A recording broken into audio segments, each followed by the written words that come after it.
J'ai entendu mon badge heurter le sol alors que le vigile fermait la grille devant moi. Et ce n'était que le début. J'ai commencé à me demander quand tout avait vraiment commencé.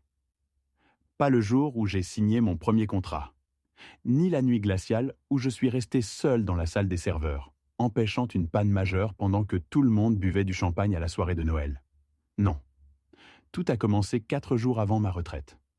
Un lundi comme les autres, ciel clair, RER fluide. J'étais en chemise repassée, veste grise, chaussures cirées. 29 ans de routine. On devient une pièce de la machine. Invisible mais indispensable.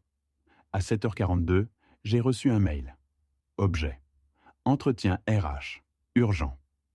J'ai cru à un détail administratif, une dernière formalité. Peut-être un mot de remerciement, une poignée de main symbolique, une plaque en métal à mon nom. J'étais naïf. Je croyais encore que 30 ans de loyauté voulaient dire quelque chose. Le bureau des ressources humaines était vide. 3 chaises en plastique, un néon qui clignotait, et une chemise cartonnée posée au milieu de la table.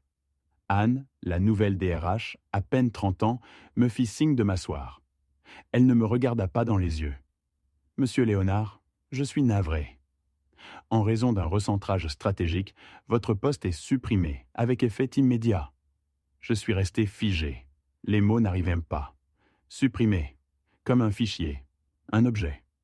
Il reste 4 jours avant ma retraite. J'ai déjà lancé les démarches, tout est validé. L'entreprise respectera ses obligations légales, dit-elle en me tendant la chemise. Il vous suffit de signer ici. Et là, ma main a tremblé. J'ai vu mon nom, imprimé noir sur blanc. Et en dessous, une date. Fin de contrat. Aujourd'hui. J'ai reculé la chaise sans répondre. Le couloir m'a paru plus long. J'ai croisé des collègues. Personne n'a levé les yeux. Comme si j'étais déjà mort. J'ai tenté de passer mon badge au tourniquet. Rouge. Accès refusé. Le vigile m'a évité du regard. Désolé, monsieur Léonard. Ordre du siège. J'ai donné 29 ans de ma vie ici. Je sais, je suis désolé. Mon badge a glissé de mes doigts. Il a heurté le sol dans un bruit sec. Le plastique s'est fendu. Je n'ai pas pris le métro tout de suite. J'ai marché au hasard, le long des quais, jusqu'à ce que mes jambes n'en puissent plus. Je me suis assis sur un banc. Autour de moi, Paris continuait de tourner. Mais moi, j'étais arrêté. Le soir, ma fille Élise m'a ouvert la porte. Papa, qu'est-ce qu'il s'est passé? Ils m'ont viré. Elle est restée figée, une casserole à la main. Le silence est devenu insupportable. Et dans cette cuisine qui sentait encore le thym et l'huile chaude, j'ai murmuré. Pourquoi maintenant? Pourquoi juste avant la fin? Elle n'avait pas de réponse. Moi non plus. Mais cette nuit-là, quelque chose a basculé. Et si ce n'était pas une erreur? Et si c'était volontaire? Je n'en avais encore aucune preuve. Mais la question allait me hanter. Le lendemain matin, je me suis réveillé avant l'aube. Le corps suivait encore l'habitude, même si l'horloge de pointage ne biperait plus jamais pour moi. Je suis resté assis longtemps dans la cuisine, devant une tasse de café froid, à fixer la chemise que j'avais portée la veille. Elle gisait sur une chaise, froissée, inutile. Comme moi. Élise est passée, les cheveux en bataille, la voix encore endormie. Tu veux que je les appelle? Un avocat? Un journaliste? Quelqu'un? Je n'ai rien répondu. Pas encore. J'étais encore en train d'espérer que c'était juste une erreur, un bug administratif. Peut-être un oubli dans le système. J'ai ouvert la chemise cartonnée que la RH m'avait tendue. Tout y était. Lettre de licenciement, calcul d'indemnité, courrier de remerciement. Et surtout, cette ligne. Ancienneté reconnue. 28 ans et 4 mois. J'ai failli rire. Un rire sec, vide. Ils avaient effacé plus d'1 an de ma carrière, comme si je n'avais jamais existé pendant ces mois-là. Pourtant, j'avais des preuves, des fiches de paie, des tickets d'entrée, des emails archivés. J'ai composé le numéro de Gérard, un ancien collègue parti à la retraite l'année dernière. Gérard, tu te rappelles quand t'as pris ta retraite? T'as eu des problèmes avec les papiers? Non, pourquoi? Ils viennent de me virer. 4 jours avant la mienne. Et ils disent que j'ai pas assez d'ancienneté. Silence. T'es pas le premier, Léonard? Comment ça? Tu te souviens de Thomas des stocks? Pareil. Et Claire au SAV, parti 3 jours avant, toujours sous prétexte de réorganisation. Mais il n'y a jamais eu de poste supprimé. Et personne n'a rien dit? Certains ont tenté. Mais seul, on n'est rien. Cette phrase m'a glacé. Seul, on n'est rien. Je l'ai répétée dans ma tête. Puis j'ai pensé à Anne, la DRH. Son ton mécanique, ses yeux évitant les miens. Elle savait. Elle exécutait. J'ai appelé une autre vieille connaissance, Sophie, ancienne responsable RH, poussée dehors 2 ans plus tôt. Sophie, j'ai besoin de ton aide. Ils viennent de me dégager, et mes années ne correspondent pas. T'as déjà vu ça? Elle a soupiré longuement. Oui, ils le font depuis un moment. Ils disent que certains dossiers papier sont non vérifiables s'ils ne sont pas numérisés. Alors ils les ignorent. Ils effacent des mois, parfois des années. Et comme beaucoup de gens ne remarquent rien ou n'osent pas se battre, tu savais, je m'en suis rendu compte trop tard. Et quand j'ai voulu protester, ils m'ont poussé vers la sortie. J'ai raccroché. Le sang me battait dans les tempes. J'ai ouvert une vieille boîte métallique où je gardais mes archives perso. J'y ai retrouvé mon premier badge, une photo de groupe datée de mon embauche, des courriers internes, des plannings imprimés, des preuves. J'ai commencé à tout trier, scanner, classer. Élise m'a aidé, silencieuse. Puis elle a murmuré. « Papa, et si on allait plus loin? Tu veux dire? Porter plainte ?» Elle a hoché la tête. Pour la première fois, j'ai vu dans ses yeux non pas de l'inquiétude, mais de la détermination. Le soir, on est allé boire un café dans le quartier de mon ancien bureau, dans un troquet où se retrouvaient souvent d'anciens de l'entreprise. Là, j'ai vu Karim, ex-technicien de maintenance, le regard dur. « On t'a viré aussi ?» J'ai raconté. Il a hoché la tête. Moi, c'était pareil. Une semaine avant. J'ai rien pu faire. Tu te souviens combien d'années ils t'ont reconnu? 30, mais j'en avais 32. Je l'ai noté. Et là, j'ai compris. Ce n'était pas un cas isolé. C'était une stratégie. Je suis rentré avec une boule au ventre, mais aussi une conviction nouvelle. Ils avaient piétiné mon travail, mon temps, ma loyauté. Et j'allais tout faire pour le leur faire payer. Le lendemain matin, j'ai enfilé une chemise propre, passé un coup d'eau sur mon visage et imprimé tous les documents que j'avais retrouvés. Bulletin de salaire, ancien planning, lettres internes. J'ai même joint une photo de l'équipe de maintenance prise en 2001. Chacun de nous portait un gilet fluo avec son nom cousu sur la poitrine. Le mien y était. Preuve vivante. Puis, j'ai pris rendez-vous avec un avocat spécialisé en droit du travail. Ma fille m'a accompagné. Ma voix tremblait un peu au début, mais plus je déroulais les faits, plus elle se raffermissait. Maître Delcourt m'écoutait en silence, annotait chaque date, chaque nom. Quand je lui ai montré les documents, il a levé les yeux vers moi. « Vous réalisez ce que vous tenez là? Ce n'est pas un simple litige, c'est potentiellement une fraude à grande échelle. Et vous croyez qu'on peut faire tomber tout un système avec ça? Si on s'y prend correctement, oui. » Il m'a expliqué les démarches. Porter plainte auprès de l'inspection du travail, alerter la caisse de retraite et surtout, constituer un dossier solide. Il m'a conseillé de rassembler d'autres témoignages. Plus on serait nombreux, plus la pression serait forte. Je suis sorti de son cabinet avec un objectif. Plus seul, plus passif. J'étais passé de victime à témoin. Le soir même, j'ai recontacté Karim, puis Claire, puis Thomas. Certains avaient honte, d'autres étaient en colère. Mais tous avaient une chose en commun, la sensation d'avoir été trahis. Je leur ai proposé une rencontre chez moi, un dimanche, en fin d'après-midi. Nous étions 8. Assis autour de ma table de cuisine, chacun avec sa pile de papier devant lui. On aurait dit une réunion clandestine. Les visages étaient graves, mais déterminés.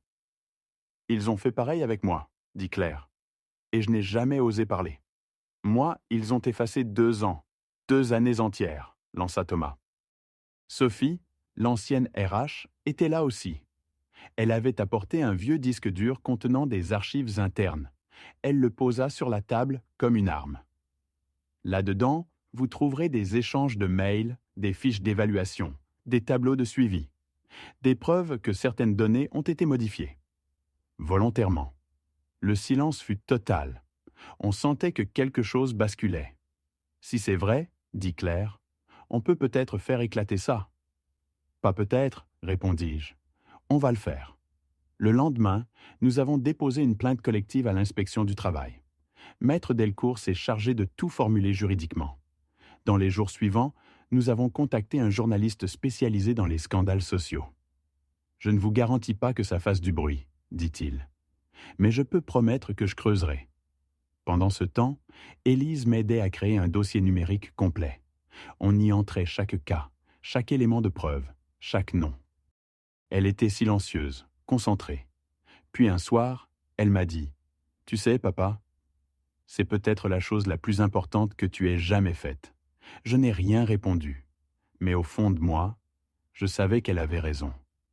Tout a explosé plus vite qu'on ne l'aurait cru. 4 jours après le dépôt de notre plainte collective, j'ai reçu une lettre recommandée de la société. Un courrier sec rédigé par leurs avocats. Nous vous mettons en demeure de cesser toute diffusion de documents internes. À défaut, des poursuites seront engagées pour diffamation et vol de données confidentielles. Je me suis senti étouffé. C'était leur riposte. Ils me menaçaient, moi, le même homme qu'ils avaient effacé du système comme un chiffre en trop. Je suis allé voir Maître Delcourt avec la lettre. Il a haussé un sourcil. Classique. Intimidation. Ils veulent de vous faire reculer avant que l'affaire ne prenne. Et si je recule pas? Alors ils paniqueront. Mais le coup de grâce, ce n'était pas la lettre. C'était ce qui est arrivé 2 jours plus tard. Mon compte bancaire a été bloqué pour vérification d'identité inhabituelle. Mon allocation de chômage suspendue en attente de clarification de statut. Et, plus vicieux encore, ma mutuelle complémentaire a été résiliée sans préavis. Le même jour, j'avais rendez-vous chez le kiné pour mes douleurs lombaires. J'ai dû annuler. Je me suis senti misérable, fatigué, vieux. Cette nuit-là, je n'ai pas dormi. Je suis resté sur le canapé, dans le noir. Élise s'est levée vers 2 heures du matin, m'a trouvé là, assis, immobile.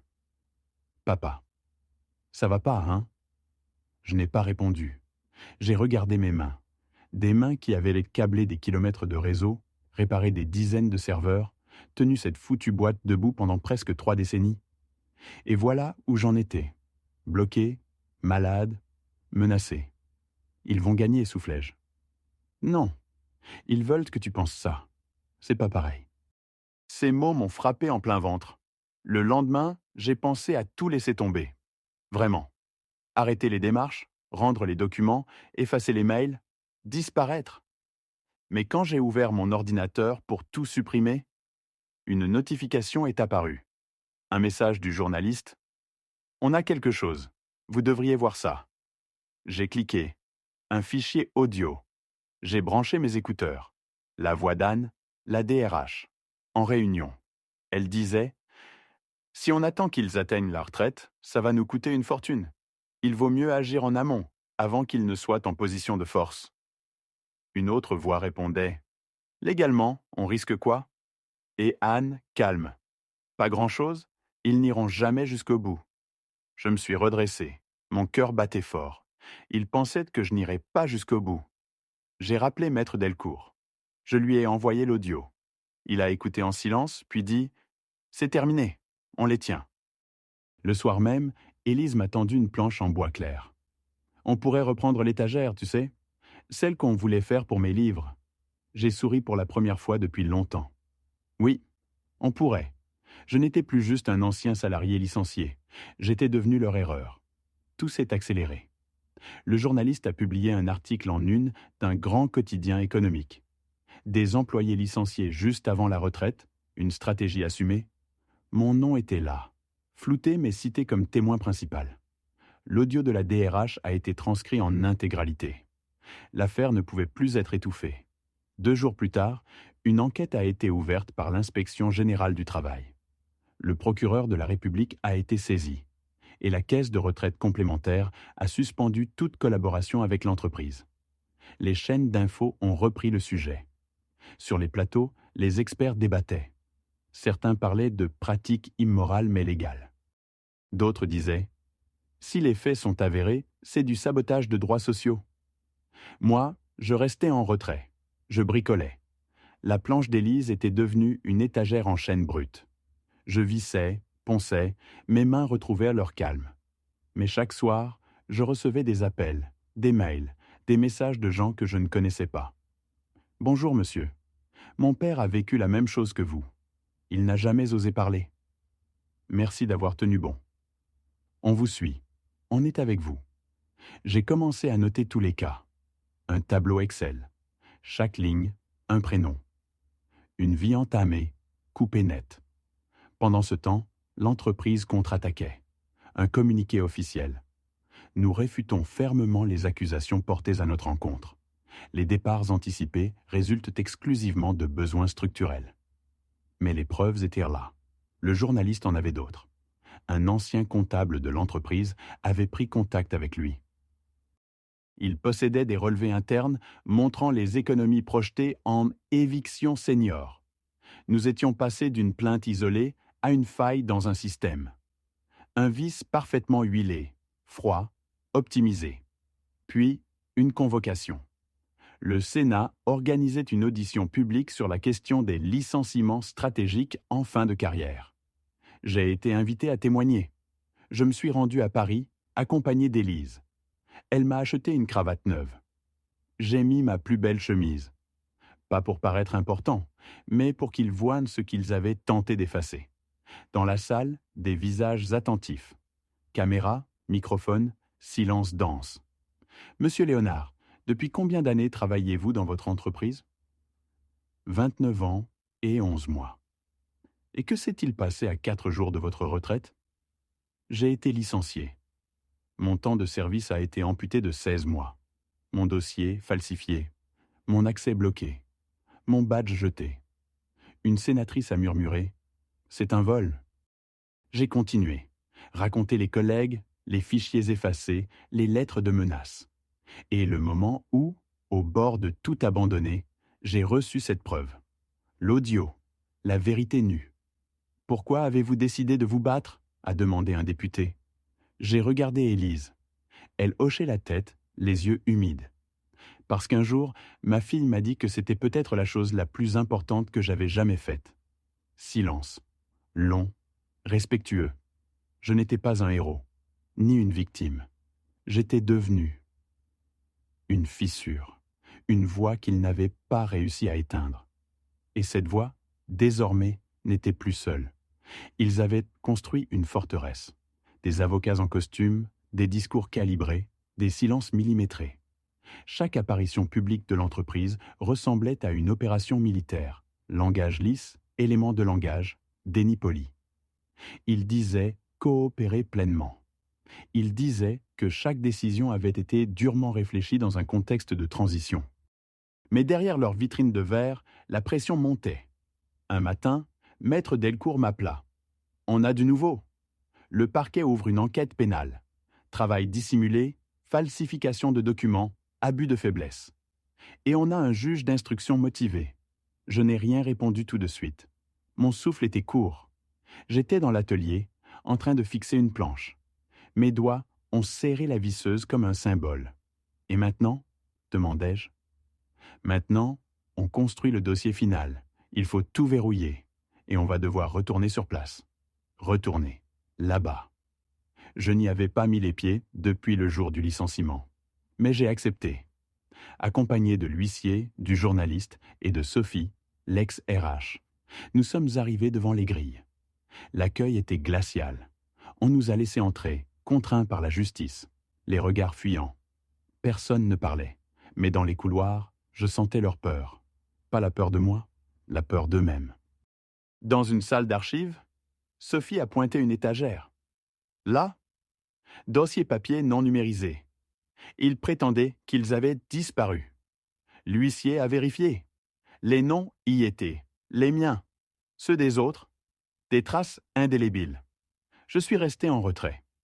Je regardais les classeurs, les vieilles pochettes Kraft, jaunies, un peu poussiéreuses. Chacune contenait une histoire qu'ils avaient tenté d'effacer. À la sortie, j'ai croisé Anne. Elle n'a pas dit un mot. Moi non plus. Mais nos regards se sont accrochés. Elle savait que c'était fini. Et moi, j'ai su que je ne lui en voulais pas. Pas vraiment. Je lui en voulais d'avoir cru qu'on pouvait réduire des vies à des colonnes Excel. Le soir, j'ai terminé l'étagère. Élise a rangé ses livres dedans, en silence. Puis elle a dit « Tu as reconstruit quelque chose, papa ?» J'ai hoché la tête. Pas seulement une étagère, une place dans le monde. Le procès s'est ouvert un matin de novembre. Froid sec, ciel sans couleur. Le tribunal était plein. Journalistes, anciens salariés, syndicats. Moi, assis au premier rang, costume sobre, main crispée sur mon dossier. Face à moi, la direction, Anne, le PDG, le conseiller juridique. Tous raides, figés, comme des statues dressées sur les ruines de leur propre empire. Le juge a parlé. Nous sommes ici pour examiner des faits graves, licenciements abusifs, falsification de données, dissimulation de droits sociaux. Puis les témoignages ont commencé. Claire a raconté son renvoi brutal. Karim a montré ses fiches de paie incomplètes. Sophie, avec une voix plus ferme que jamais, a déclaré « On m'a demandé d'effacer des mois entiers de carrière, noir sur blanc. J'ai refusé. Ils m'ont mise dehors. Puis ce fut mon tour. Je me suis levé. J'ai regardé le juge, puis la salle. Et j'ai dit simplement « Ils pensaient que je ne dirais rien. Que j'étais trop vieux, trop seul, trop fatigué. Mais ils ont oublié que je n'étais pas seul. Que derrière chaque dossier supprimé, il y a une fille, un fils, une mémoire. Et cette mémoire-là, on ne l'efface pas. » Le silence dans la salle était lourd. Et quand j'ai terminé, j'ai vu Anne baisser les yeux. Le PDG, lui, s'est levé, a tenté de minimiser, de parler de contexte économique. Mais plus personne n'écoutait. La vérité avait déjà parlé. Et elle avait une voix. La lumière traversait doucement les lames du volet. Dans l'atelier, l'odeur du bois fraîchement poncé flottait dans l'air. Je vissais la dernière étagère, lentement, sans hâte. Chaque geste avait sa place, chaque vis, sa mémoire. Dans un coin, Élise lisait, jambes croisées, dos appuyé contre le mur. Elle ne disait rien. Elle n'avait pas besoin. Quelques semaines plus tôt, le jugement était tombé. Condamnation, sanctions financières, reconnaissance des droits effacés. La presse en avait parlé. Des collègues m'avaient remercié. Des inconnus avaient écrit. Mais moi, je n'étais pas monté sur les marches du tribunal. Je n'avais fait aucun discours. Je n'avais pas levé les poings. Je voulais juste finir cette étagère. Quand elle fut enfin debout, droite, solide, Élise s'approcha. Elle posa une photo sur la première planche. Moi, en bleu de travail, il y a 25 ans, devant l'immeuble de l'entreprise. Je l'ai regardée en silence. Puis j'ai fermé les tiroirs, nettoyé la sûre.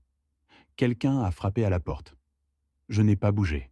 Le vent est passé par la fenêtre entr'ouverte à effleurer mon épaule. Et j'ai compris. Tout ce qui comptait était encore là.